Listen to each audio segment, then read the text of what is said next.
అన్న సాధారణంగా అడవుల్లోకి వెళ్ళిన అందరూ కూడా తుపాకు పట్టుకుంటాను, నేను వెళ్ళి పోరాటాలు చేస్తాను అని కొంతమంది అనుకుంటారు. మరి కొంతమంది లేదు ఒక రాజకీయ తరగతులు నిర్వహిస్తారు, లేదు ఆ జనాలకి అక్కడున్న అడవిలో ఉన్న ఆదివాసీలకు కానీ చెంచులకు కానీ లేదు పేద ప్రజలకి వాళ్ళు రాజకీయ చైతన్యం కల్పించడం, వ్యవసాయంలో కొత్త పద్ధతులు నేర్పడం ఇవన్నీ నేర్పిస్తుంటారు. కానీ మీ వ్యవస్థ అనేది చాలా ఇంపార్టెంట్. పోలీసులు కూడా గతంలో మావోయిస్ట్ పార్టీకి దెబ్బ కొట్టాలంటే కొరియర్ వ్యవస్థని దెబ్బ కొట్టాలి అన్నది ఎక్కువగా టార్గెట్ చేస్తారు. అంటే బయట సమాచారం అంతా మీ ద్వారా లోపలికి పోవాలి, వాళ్ళు ఇక్కడ నుంచి వేరే దగ్గరికి వెళ్ళాలన్నా మీ సెక్యూరిటీతో వెళ్ళాలి. ఈ కొరియర్ అన్న వాళ్ళు బయటికి యూనిఫామ్ వేసుకోకపోయినా మీరు ఒక వేరే కవర్తో ఉంటూ బయట చేస్తుంటారు. అసలు కొరియర్ వ్యవస్థ ఎలాగుంది, ఎలా జరిగేది అప్పట్లో అనే విషయం చెప్పే ముందు సంగమన శ్రీనివాస్ ఎందుకు అడుగుబాటు పట్టారు, అప్పుడున్న పరిస్థితులు ఏ విధంగా ఉండేవి? యాక్చువల్గా పెద్దవదపల్లి మండలంలో నేను స్టడీ నాది, నగరం డిస్టిక్ పెద్దవదపల్లి మండలంలో నా స్టడీ. ఓకే. అక్కడ ఏం జరిగిందంటే 3rd క్లాస్ నుండి 10th వరకు నేను అక్కడ స్టడీ చేశాను. అక్కడ మొత్తం బాగా బీజేపీ వాళ్ళు, బాగా ఫుల్ బీజేపీ, బాగా పెట్టిపోతుంటారు వాళ్ళు. హాస్టల్లో ఉండేవాడిని.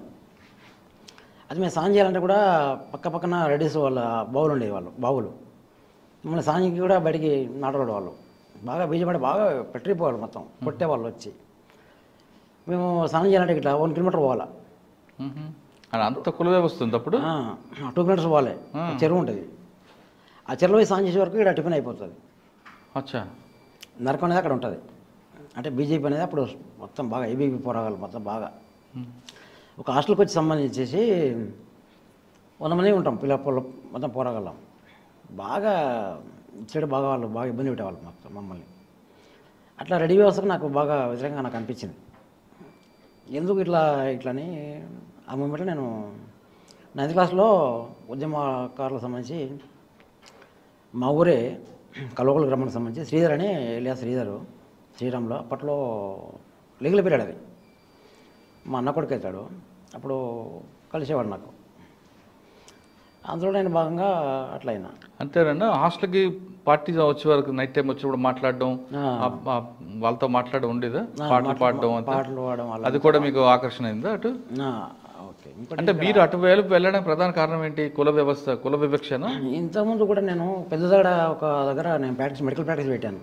మెడికల్ ప్రాక్టీస్ అక్కడ టీస్ ఉంటాయి, చాలు కప్పులు ఉంటాయి. ఎస్సీలకి ఉంటాయి, బీసీలకి ఉంటాయి. వాడు టీ తాగాలి, అది కడగాలాడు, వీడికి అడగాడు. అట్లాంటి నాకు బాగా ఇబ్బంది అనిపించింది. హాస్టల్లో ఉన్నప్పుడే దళం వస్తున్నప్పుడు కొరియర్లుగా మీరు కూడా పనిచేసేవారు కదా? యాక్చువల్గా అమ్మ నాన్న వాళ్ళు కూడా, మా మామ వాళ్ళు కూడా సిపిఐ పార్టీలో పనిచేసేవాళ్ళు. వాళ్ళ భావజాలం అప్పటి నుంచి ఉంది.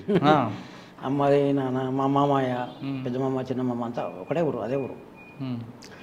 అదే మాకు ఇట్లా ఇంకోటి అక్కడ నడుస్తున్నటువంటి వ్యతిరేకమైన సమస్యలు, ఇబ్బందులు, అట్లా వెళ్ళిపోవాల్సి వచ్చింది. అచ్చా.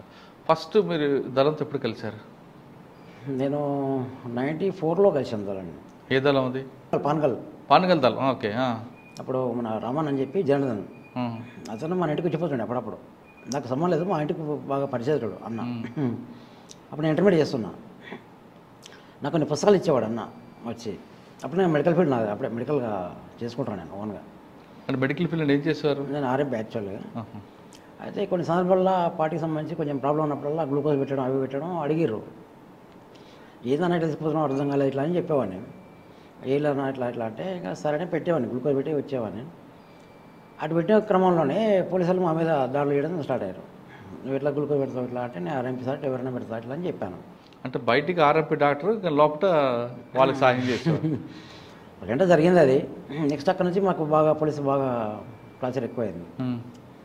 నెక్స్ట్ పనగల్ దళంలోకి అన్న తీసుకుపోయాడు, జనదన్ పనగల్ దళంకి. అప్పుడే నా పేరు రమగజాన్ అన్న పెట్టాడు. నా భార్య పేరు వాళ్ళ భార్య సీతక్కని ఉంటుంది, ఆమె ఉండి భారతకని పేరు నామకరణం చేసింది. మా పెళ్ళి కూడా అక్కడే తోడుకుడుతుంటుంది, నగరం పక్క తోడుకుడుతుంటుంది. బాగా నైట్ 12-1 అవుతుంది టైం, ఫుల్ వర్షం పడుతుంది. అప్పుడు మాకు పెళ్ళి అయింది. సరసార దళం, పనగల్ దళం 2 దళాలు కలిపి మాకు పెళ్ళి చేసింది. అక్కడ నుంచి మేము కర్మకు బయలుదేరినాం. అంటే పెళ్ళి అయిన తర్వాత మీకు బయట పెట్టారా, అడవిలో ఉంచారా? అడవులే, బయటకు వెళ్ళిపోయినాం. బయట ఎక్కడ ఉన్నారు మీరు? మాకు ఫస్ట్ యాక్చువల్గా నంద్యాలకు పంపించారు. అక్కడ బొమ్మలసన్ ఉంటుంది. బొమ్మలసన్ అని ఒక విలేజ్ ఉంటుంది, స్టార్టింగ్లో ఉంటుంది, నంద్యాల స్టార్టింగ్లో. అక్కడ రూమ్ తీసుకున్నాం మేము. అక్కడ ఉన్నాం మేము. ఒక పోవ కమ్యూనిటీ ఆమె డ్యూటీకి వెళ్ళేది, నేను మామూలుగా బయటికి వెళ్ళేది. ఆ క్రమంలోనే అక్కడ బాగా ఫ్యాషన్ పోరాగాలు ఎక్కువ ఉండేది నంద్యాలలో. నువ్వుకే ఖర్చులో పెట్టుకుని బాగా ఏరియా పోరాగాళ్ళు.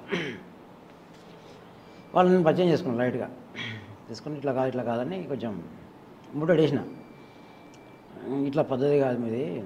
ఒక ఆడపిల్ల విషయం ప్రజెంట్ అక్కడ జరిగింది. అక్కడ యాక్షన్ ఒక అమ్మాయిని ఒక అతను ఇట్లా టార్చర్ పెట్టిండు. అక్కడికి వచ్చేసి నాకు అప్పుడు వాళ్ళందరూ మార్చిన నేను దాదాపు అంటే ఒక 15 మంది పోరాగాళ్ళు మొత్తం మంచిగా నీట్గా అయ్యారు. అంటే మన ఉద్యమం కోసం నేను మొత్తం ప్రిపేర్ చేసుకున్నాను మొత్తం నీట్గా. నంద్యాలలో మీరు ఉండి అక్కడ ఉన్న గ్రూప్లందరికీ మీరు కొరియర్గా మార్చుకుంటున్నారు. 15 మందిని మొత్తం మంచిగా నీట్గా చేశాను, గ్రౌండ్ వర్క్ మొత్తం చేసినాను. ఆ క్రమంలో పెద్దదోళ్ళ ప్లేస్లో చనిపోయాడు మోహన్ అని. అదే ఫైరింగ్లో అపార్ట్మెంట్ ఉందా? నాకు అపార్ట్మెంట్ ఆయనకు. అతను అక్కడికి వచ్చిండు, నంద్యాలకు వచ్చిండు అతను. మరి ఎట్లయిందో మ్యాటర్ నాకు ఐడియా లేదు అప్పటికి కూడా. మేము ఉన్న షెల్టర్ కాడ నుంచి మేము బయటకు పోయి కిరాణా షాప్కి వెళ్ళి మేము రిటర్న్ వస్తున్నాము. ఆ ఇంటికి పోలీసులు బాగా చుట్టుముట్టారు. ఆ సివిల్లో ఉన్నారు వాళ్ళంతా. ఇంటి పక్కన రోడ్డు ఉంటుంది ఒకటి. నేను మా భార్య ఇట్లా పోతున్నాము, ఇలా ఐడియా ఏదో ప్రాబ్లం ఉంది ఇట్లా అని చెప్పి చక్కగా వెళ్ళిపోయినాం. నెక్స్ట్ వాళ్ళకి పోయినా ఎవరికి నాకున్న గ్యాంగ్ మొత్తం చేసిన ఫోన్ చేసి మామూలుగా మాట్లాడినా వాళ్ళ దగ్గర. ఆ రోజు నైట్ మొత్తం ఇల్లు మొత్తం దాడి చేసారు వాళ్ళు పోలీసులు. నంద్యాల పోలీసులు, కర్నూలు పోలీసులు మొత్తం వచ్చి బాగా దాడి చేశారు. దాంట్లో ఏం దొరకలేదు, పుస్తకాలు దొరికినాయి, అంత ఏం లేదు వాళ్ళ దగ్గర. అక్కడ నుంచి వచ్చేసి మాకు ఫుల్ సెక్యూరిటీ కూడా ఇచ్చారు. ఆ పొలాగాలు మొత్తం 15 మంది పొలాగాలు మొత్తం నీట్గా కర్నూలు దాకా వచ్చారు మాకు బస్సులో. కానీ మేము నీట్గా మొత్తం 4 సీట్లు మొత్తం వాళ్ళు, మేము ఇద్దరం ఒక సీటు మొత్తం బాగా చేసుకొని వచ్చారు. కర్నూలుకి వచ్చినాం. బస్సులో తిన్నాక ఇంకా వాళ్ళని రిటర్న్ పంపించినాం. మేము ఉండే ప్లేస్ వాళ్ళకి కూడా తెలియదు. కొరియర్ అంటే అట్లే ఉంటుంది. ఇక మేము కర్నూలులో వేరే సెంటర్కి వెళ్ళిపోయినాం.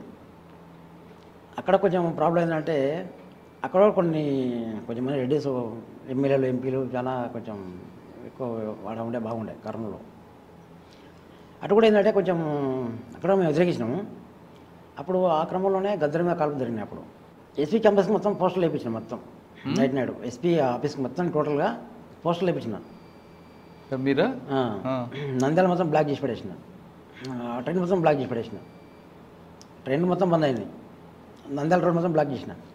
పోస్టర్లు ఏమించారు? గద్దెల కాల్పు జరిగినందుకు నిరసన మేము బంద్ ప్రకటిస్తామని చెప్పిన. అది యాక్చువల్గా ఆఫీస్కి పోస్టర్ అంటే ఇచ్చారా? డైరెక్ట్గా పోయింది.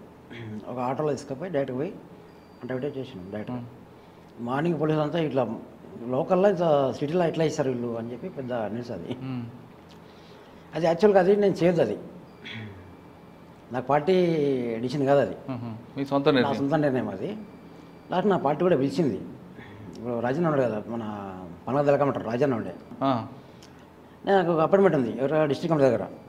వచ్చినప్పుడు ఏమి ఇట్లా చేసినట్ట కదా ఇట్లా అంటే అవునా అని చెప్పి, అది ఇంకా మీ కమిటీలో మాట్లాడుకోరు అని చెప్పాను అన్న. కమిటీలో మీరు డిస్ట్రిక్ట్ కమిటీలో మాట్లాడుకోరి, అట్లా చేయదు కదా, ప్రాబ్లం అయితే మీకే నష్టం కదా అంటే నాకు ఇష్టం చేసినాను అట్లా అని చెప్పిన. జిల్లా కమిటీ కూడా నాకు చేయొచ్చు కరెక్టే, నీకు కరెక్ట్ ఫోర్స్ లేదు అక్కడ, సెక్యూరిటీ లేదు, నీకు అన్న జరిగితే నష్టం చాలా పెద్ద ఎత్తున నడుస్తుంది. మనకు ముగ్గురి ప్రాణాలు నీ దగ్గర ఉంటాయి, లైఫ్ మొత్తం నీ దగ్గర ఉంటుంది, నువ్వు అట్లా తొందరపడి చేసినావు కదా అని అన్నారు. కొన్ని సందర్భాల్లో నేను జిల్లా కమిటీ కోరాను. యాక్చువల్గా నాకు గార్డుగా మా భార్య ఉండే. నా తొందరపాటు పనుల వల్ల నన్ను గార్డు చేసి ఆమెను పెట్టిరు, నేను ఆ గార్డుగా పనిచేసాను. అంటే ఆమె ఎడిపోయేది మనం అడగవద్దు, ఏం చెప్పవద్దు, ముచ్చట ఉంటుంది. ఇంకా సాధారణంగా మీ వ్యవస్థలో, కొరియర్ వ్యవస్థలో ఎక్కడో లోపల ఉన్న అన్నలు సమాచారం ఇంకొక అడగలు, అంటే నల్లమల్లి నుంచి దండకారికి ఒక మెసేజ్ పోవాలి, ఏ విధంగా తీసుకెళ్తారు? అంటే మాకు నడకనే ఉంటుంది అక్కడ, నడుచుకుంటూ పోవడమే.